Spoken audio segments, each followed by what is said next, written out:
Hello बच्चों, अब हम स्टार्ट करते हैं ट्रांसपोर्ट इन ऑर्गेनिज्म, यानी जीवों में परिवहन। यहां सबसे पहला सवाल होता है, क्वेश्चन होता है आपका कि ट्रांसपोर्ट क्या है। तो किसी भी ऑर्गेनिज्म की बॉडी में किसी भी प्रोडक्ट का एक पार्ट से दूसरे पार्ट्स में ही ट्रेवल करना ही क्या कहलाता है? ट्रांसपोर्ट कहलाता है। जो ऑर्गेनिज्म है, टोटल ऑर्गेनिज्म में अगर ट्रांसपोर्ट पूछा जाए तो कुल 3 टाइप्स के ट्रांसपोर्ट पाए जाते हैं। 3 types of transport are found in organism, that is water circulatory system,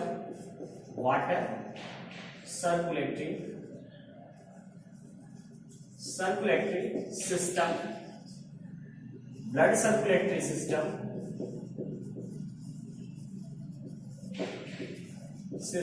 और तीसरा होता है लिम्फ सर्कुलेटरी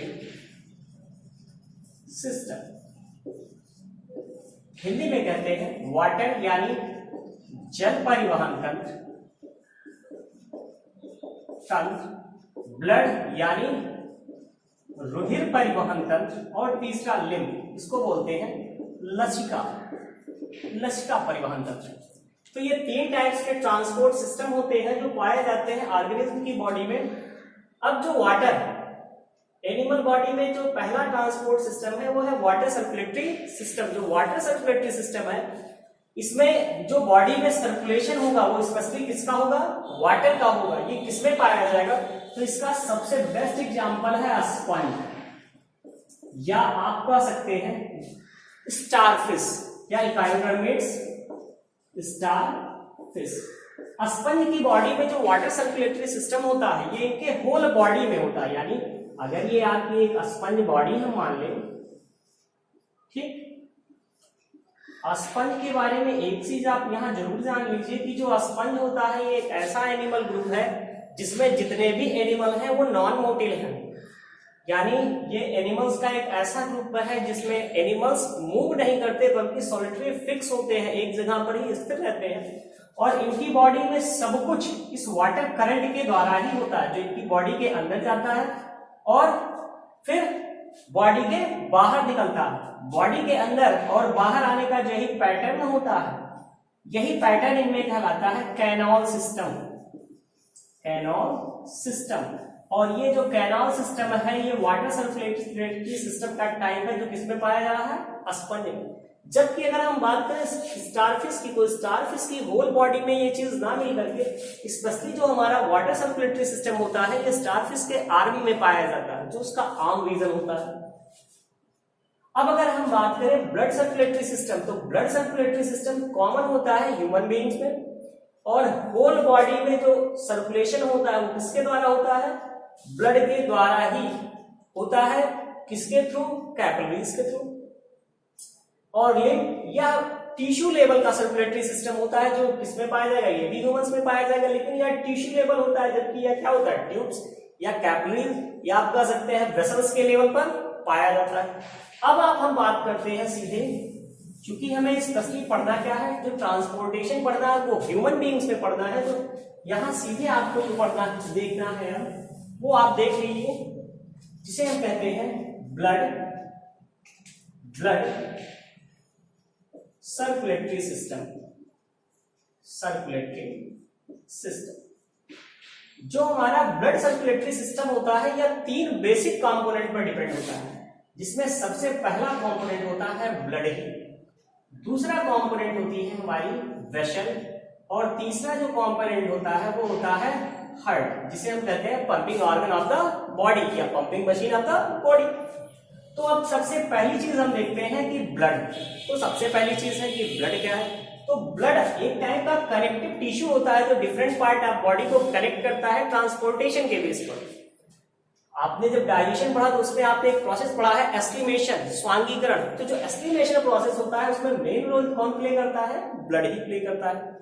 तो जो ब्लड है, अगर पूछा जाए फॉर्मेशन के बेस पर ब्लड कैसा होता है, तो फॉर्मेशन के बेस पर अगर ब्लड जो होता है ये 2 पार्ट्स में डिवाइड होता है। एक होता है प्लाज्मा और दूसरा होता है कॉर्पसल्स।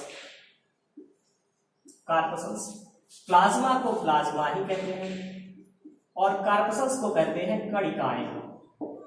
यानी जो ब्लड है ये दो पार्ट से मिलकर बना होता है, एक होता है प्लाज्मा और दूसरा कणिकाएं। ब्लड की जब फिजिकल प्रॉपर्टी पूछी जाए तो ब्लड की जो फिजिकल प्रॉपर्टी है ये लाइट येलो के साथ रेड कलर होता है। मेन कलर जो हमें दिखाई देता है वो रेड कलर है, लेकिन लाइट येलो कलर है। ये जो कलर ऑब्टेन्ड होता है ये ब्लड में प्लाज्मा के कारण होता है और यह कलर हमें तब सीन होता है जब हम ब्लड पर लाइट इमिट करते हैं। तो उस कंडीशंस में ब्लड जो साइनिंग देता है वह साइनिंग कैसी होती है, लाइट येलो या गोल्डन येलो कलर की।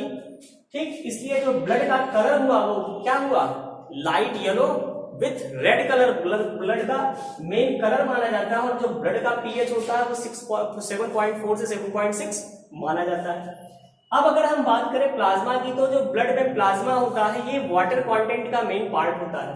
इसमें लगभग 90% तक वाटर होता है और 10% में ही जो नेसेसरी कंपोनेंट है जो इन्फेक्शंस को रोकते हैं यानी इम्यून रिस्पॉन्स ग्लोबुलिन पार्ट्स, वो प्लाज्मा बियर करता है। प्लाज्मा की कंडीशंस में जो हमारा प्लाज्मा है, अगर इसके हम फंक्शन पे जाते हैं तो प्लाज्मा में एक बहुत अच्छी चीज पाई जाती है जिसे हम कहते हैं प्रोथ्रोम्बिन। जो प्रोथ्रोम्बिन है ये बॉडी में हमारे एंटीकोगुलेंट का काम करता है। उस एंटीकोगुलेंट के कारण बॉडी के इनर पार्ट में कभी भी ब्लड की क्लॉटिंग नहीं होती है। यानी इसमें जो प्रोथिम्बन होता है या शरीर के अंदर क्या करता है, रुधिर का थक्का बनने से रोकता है। जबकि अगर हम बात करें कॉर्पसल्स की, तो जो हमारी कॉर्पसल्स है ये 3 पार्ट्स में मेनली डिवाइड हो जाती है। 3 पार्ट्स में डिवाइड होती है।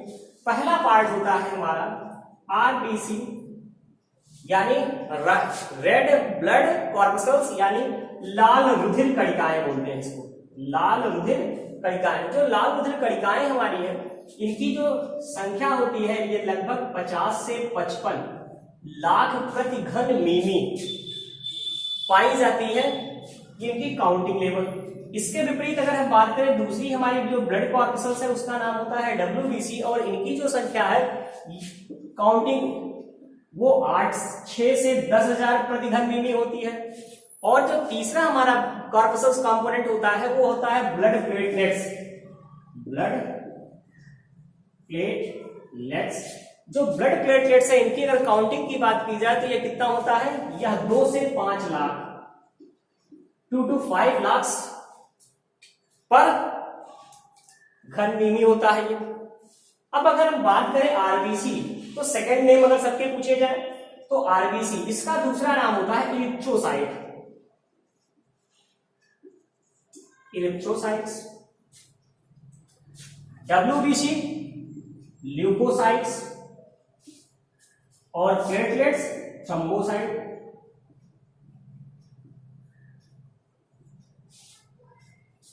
थ्रोम्बोसाइट्स तो इनके 3 नाम हो गए। आरबीसी अब फिर होता है कि बनती क्या है, तो आरबीसी का जो फॉर्मेशन होता है ये लॉन्ग बोन मैरोज में होता है और इसके जो फॉर्मेशन का प्रोसेस है ये कहलाता है इरिथ्रोपोइसिस।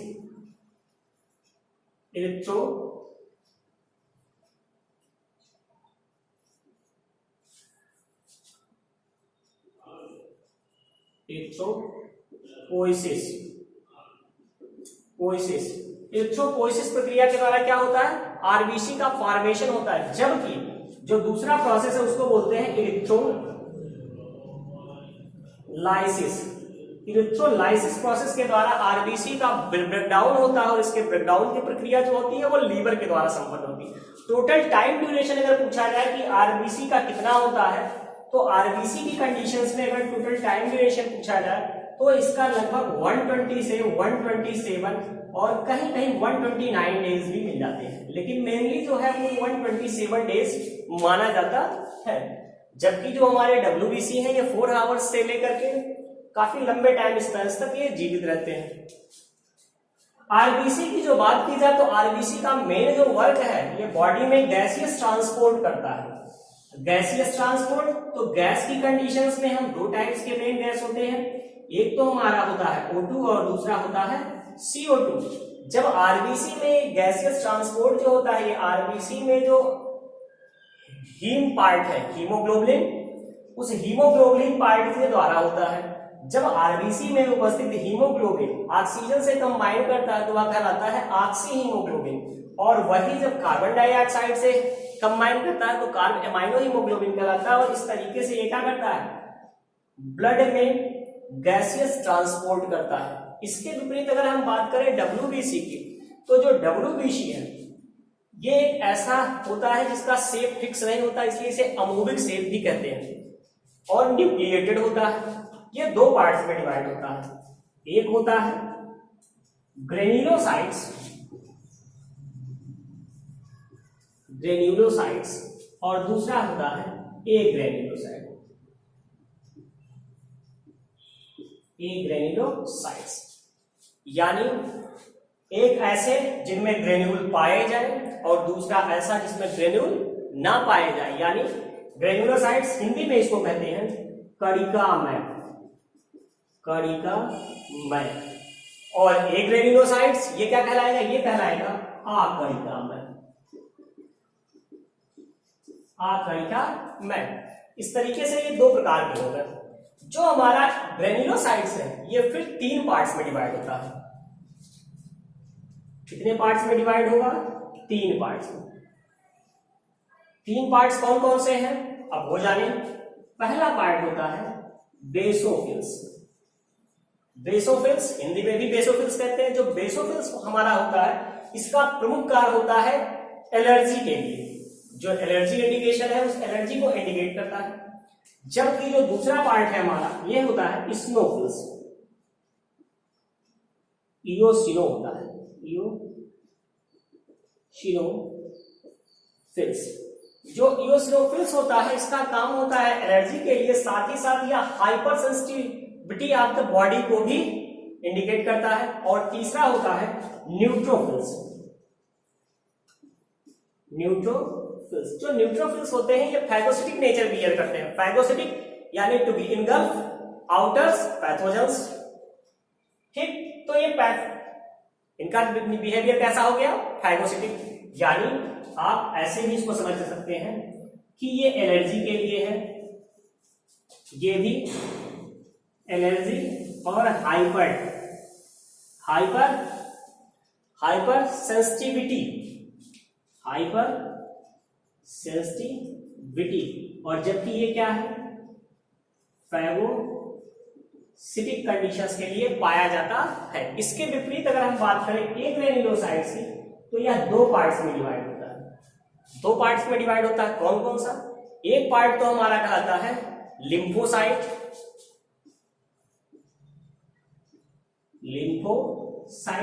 और दूसरा पार्ट हमारा कहलाता है मोनोसाइट्स। अब फिर क्वेश्चन होता है फिर इनका फंक्शन क्या है। जो हमारा लिम्फोसाइट होता है, लिम्फोसाइट का मेन काम होता है एंटीबॉडी के रूप में वर्क करना, एंटीबॉडी, यानी ये बॉडी में इम्यून रिस्पांस बनाने का काम करता है, या एज ए इम्यून रिस्पांस ये वर्क करता है, या इम्यून फंक्शन आप कर सकते हैं, देने का काम कौन करता है, हमारा लिम्फोसाइट करता है। जबकि जो हमारा मोनोसाइट्स है ये इनगल्फिंग नेचर प्रेफर करता है, यानी इसका मेन फंक्शन क्या है, ये बैक्टीरिया जो होती है वो बैक्टीरिया को ईट करने का काम करता है। जो बॉडी में आउटर बैक्टीरिया आई हो, इन बैक्टीरिया को क्या करेगा, ये ईट करने का काम करता है, यानी ईट टू बैक्टीरिया, यानी ये बैक्टीरिया को ईट करने का काम करेगा। और इससे क्या होगा, जो बॉडी में बैक्टीरिया बाहर से आ रही है वो क्या होंगी, वो डाई कर जाएंगी, और इससे हमारी बॉडी क्या होगी, आउटर पैथोजन से प्रोटेक्ट हो जाएगी। ठीक है बच्चों, आज के लिए इतना ही। कल फिर हम आपको बताएंगे वेसल्स, जो कि 3 टाइप्स की होती है, इसको हम कल डिस्क्राइब करेंगे। Okay, thank you.